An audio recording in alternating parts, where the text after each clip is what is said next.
सवाल है कि आखिरकार मोदी के अपील के बाद भी कतर में क्यों फंसे हैं भारतीय नौसेना अफसर। ये पूरा मामला क्या है 5 मिनट में मैं आपको समझाऊंगी और क्यों अभी तक वहां पर कैद हैं और भारत नहीं आ पा रहे हैं। नमस्ते, मेरा नाम रिमझिम जेठानी है और अब आपको मैं याद दिला देना चाहती हूं 2022 की बात है जब कतर में 8 नौसेना के पूर्व अधिकारी फंस गए थे और उसके बाद बहुत बवाल हुआ था। बहुत भारत से रिक्वेस्ट भेजी गई थी कि भाई इनको छोड़ दो, इनको गिरफ्तार करके फांसी की सज़ा सुना दी थी और फिर बहुत ज़्यादा हमारी सरकार ने इंटरवीन किया, सब कुछ किया क्योंकि वहाँ पर कतर में ये लोग जासूसी के आरोप में इनको फांसी की सज़ा सुनाई गई थी। फिर क्या हुआ, प्रधानमंत्री मोदी के हस्तक्षेप के बाद उन्हें माफ़ कर दिया गया। ये क्योंकि एक बड़ी जीत थी तो उस टाइम आपने हेडलाइंस में देखा होगा कि वहाँ पे उनकी सज़ा माफ़ कर दी गई थी और कतर के जो अमीर हैं उनको हमने थैंक्स भी बोला था। लेकिन आपको पता है कि उन 8 अफसरों में से एक अधिकारी है पूर्णेंदु तिवारी, उनको अभी भी वहीं अटका रखा है। इनफैक्ट उनको फिर से गिरफ्तार कर लिया गया है, उनको फिर से कैद कर लिया गया है। भारत वापसी पर फिर से संकट के बादल छा गए हैं और अभी श्योर नहीं है कि वो भारत वापस आ पाएंगे कि नहीं। देखिए, जो बाकी के 7 अधिकारी हैं वो तो भारत वापस लौट आए हैं, उनकी सजा माफ हो गई थी, लेकिन पूर्णेंदु तिवारी को रोक लिया गया था। अब जब उनसे पूछा गया कि आपने क्यों रोका गया तो उनका ये कहना है कि एक अलग वित्तीय जांच के सिलसिले में उनको गिरफ्तार कर रखा है, मनी लॉन्ड्रिंग से जुड़ा हुआ कोई केस है, तो इसलिए हम उनको नहीं छोड़ सकते हैं। इनकी उम्र मैं आपको बता देती हूँ, 65 साल है।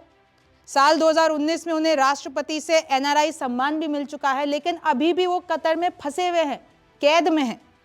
अब देखिए, जो पूरा मामला है वो अब सामने आ रहा है तो बहुत बार इनके जो तिवारी जी के परिवार ने है, प्रधानमंत्री मोदी चाहे वो विदेश मंत्रालय, उनसे गुहार लगाई है। इनफैक्ट पूर्णेंदु तिवारी ने भी बहुत खत लिखे हैं यहाँ पर कि मुझे यहाँ से रिहा करवाओ। उनको पोस्ट ट्रॉमेटिक स्ट्रेस डिसऑर्डर हो गया है, लगातार इलाज चल रहा है उनका। 7 अधिकारियों की सजा फरवरी 2025 में माफ कर दी गई थी, वो सभी भारत लौट आए थे, लेकिन पूर्णेंदु तिवारी का जो परिवार है वो आज भी मदद की गुहार लगा रहा है। चाहे वो प्रधानमंत्री मोदी हो चाहे वो विदेश मंत्री, उनसे अपील की गई है।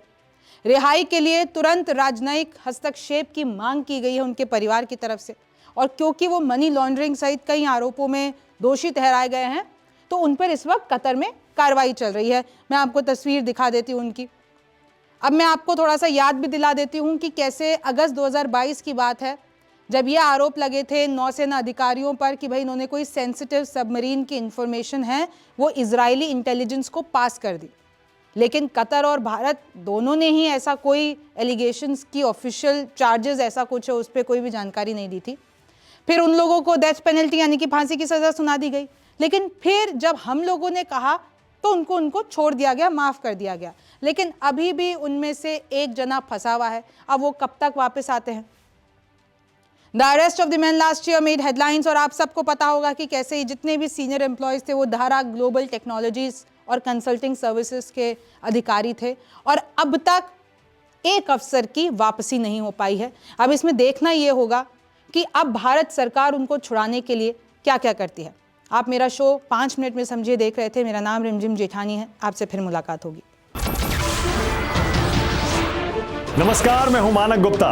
अगर आपको हमारा ये वीडियो पसंद आया हो तो इसे लाइक और शेयर जरूर करें और हाँ, हमें सब्सक्राइब और फॉलो करना ना भूलें ताकि आप देश और दुनिया की कोई खबर मिस ना करें। तो जुड़े रहिए हमारे साथ और देखते रहिए न्यूज़ 24।